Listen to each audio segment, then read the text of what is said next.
Hi folks, welcome to another beer review. Cinematic mode works absolutely perfectly in this light.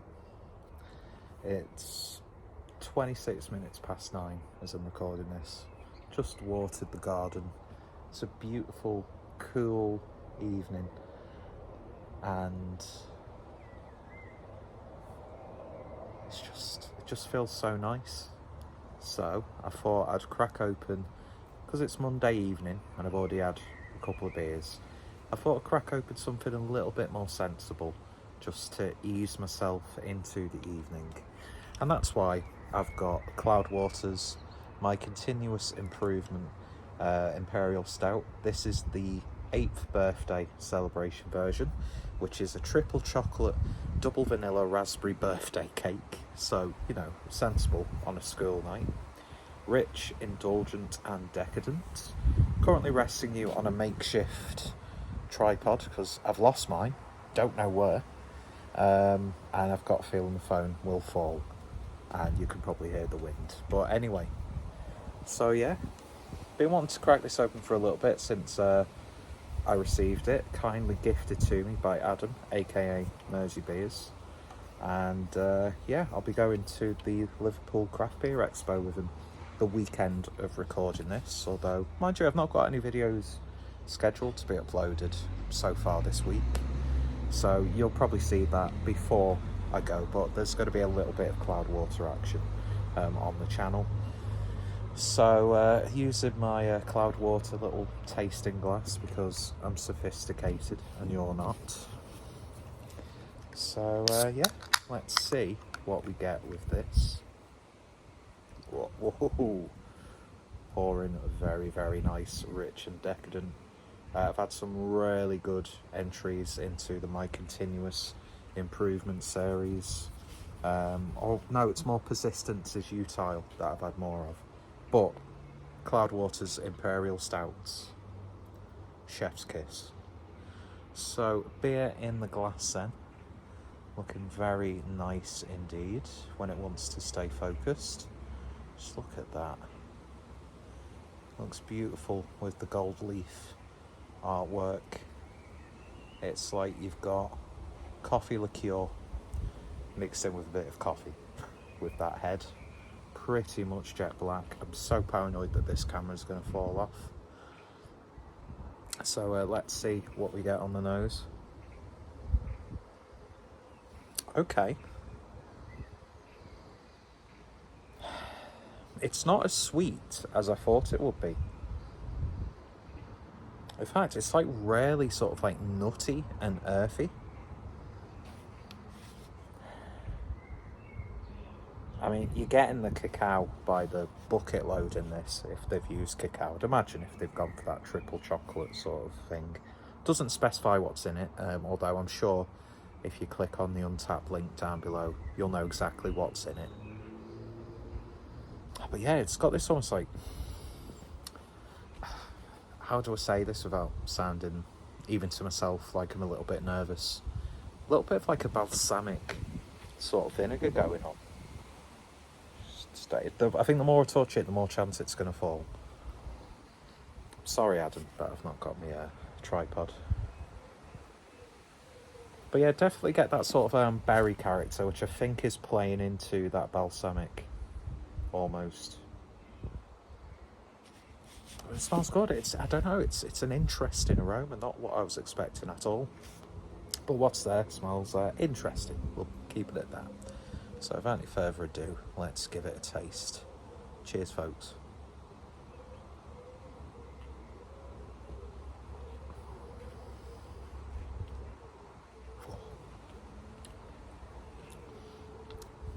My concerns have lifted.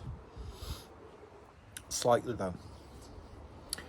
Because the one thing that I'm getting quite a bit of is the raspberry. And it's quite a sharp raspberry character.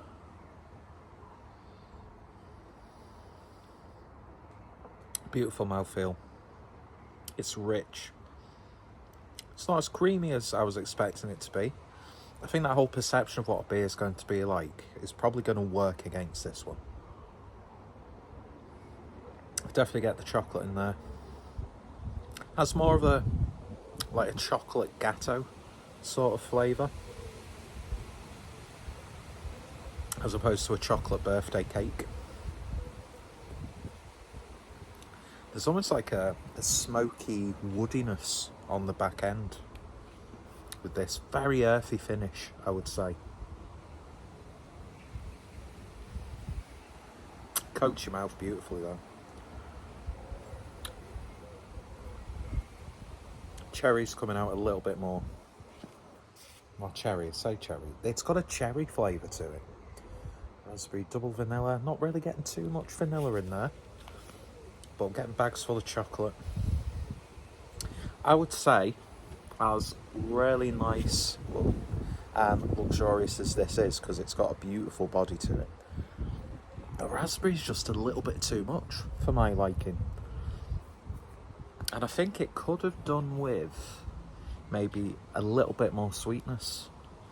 But then again, you fall into that territory of it's going to become, you know, like maybe too sweet and too sickly. It is a little bit boozy for 11%.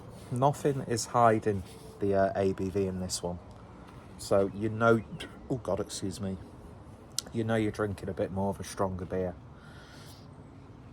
I mean, it's still a very well brewed imperial stout, but what I will say is I have had much better to my taste from Cloudwater.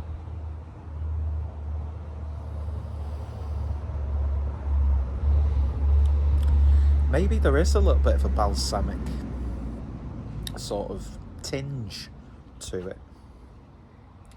A little bit of savouriness as well. It's got that umami soy sauce flavour. Very, very subtle, but it's there.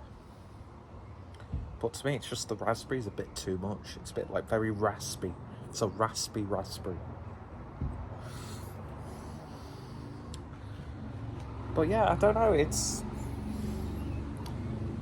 See, that's the thing sometimes with these beers that are brewed like for like a brewery's birthday or something like that. I do personally think that they've brewed much more special and unique imperial stouts specifically that have just been more like a seasonal thing, just like a special release.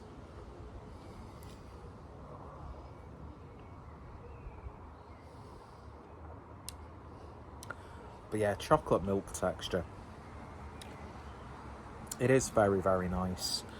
It's just the raspberry may be a bit too much for me. I think they could have, but mind you, it's birthday beer, so birthday cake, it makes sense. Is it very birthday cakey? Well, it's very cakey, so you know, you can have whatever birthday cake you want. I think it would have been interesting if they'd have done like a few other breweries. Hopping Frog comes to mind, where they've done like an actual, you know, like the basic bitch birthday cake, which is just sponge and icing.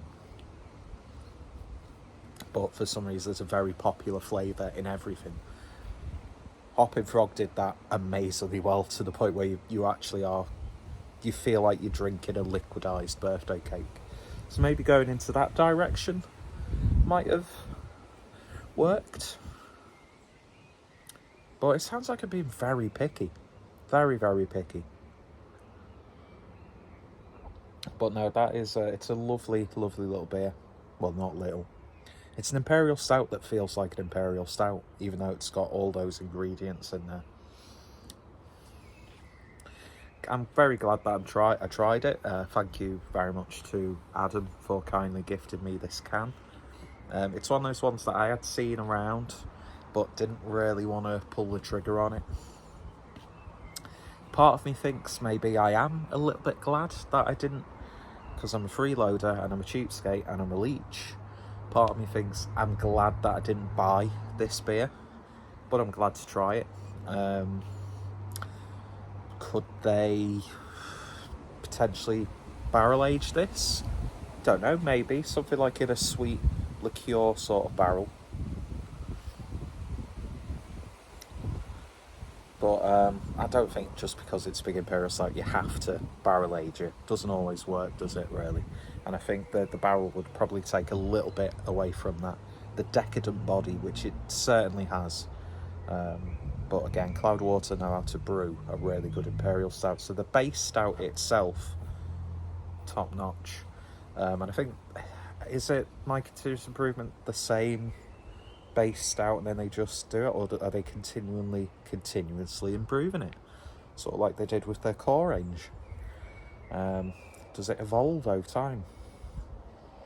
I don't know, but I personally think my favourite sort of imperial stout series that Cloudwater have done is the Persistence is Utile, especially that chocolate orange one. My god, that's probably the best chocolate orange imperial stout that I've ever had.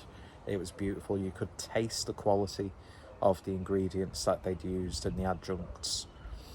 And you can taste the quality in this as well. There's no cheap, overly artificial flavours, which is always good. It's just, like I've said about 20 times in this video, maybe a little bit too harsh on the raspberry. But aside from that, absolutely banging as always. Perfect for this evening where it's a little bit cooler. I don't know why, and I always go back to Germany with where my mind goes, but right now this would be perfect being sat in a beer garden in Germany. So hopefully we can do that soon and I'll take you with me. But no, Cloudwater, my continuous improvement 8th birthday special, and happy belated birthday, by the way. Triple chocolate, double vanilla, raspberry birthday cake. That's exactly what it says on the can. 25th time now, just a bit too much raspberry. So if you've tried this, then let me know your thoughts, opinions down below. I'm starting to drool as I'm speaking. It's quite dry the more I'm drinking this now, so it's drawing out all the fluids in my mouth. Like I said, very woody, raspy, earthy, but beautiful malt build, beautiful body. Chocolate flavour's absolutely bang on. It really, really is. Tastes, like I said, more like a chocolate gatto, which isn't a bad thing, because I don't mind the odd chocolate gatto. Anyway, if you've tried it, let me know your thoughts, opinions down below. What's some of your favourite Cloudwater beers or entries into this series? And yeah, links in the description. Thank you once again to Adam for kindly gifting me this. Very much appreciated. And yeah, thank you for watching. You all take care, stay safe, and I shall hopefully see you later. Bye bye.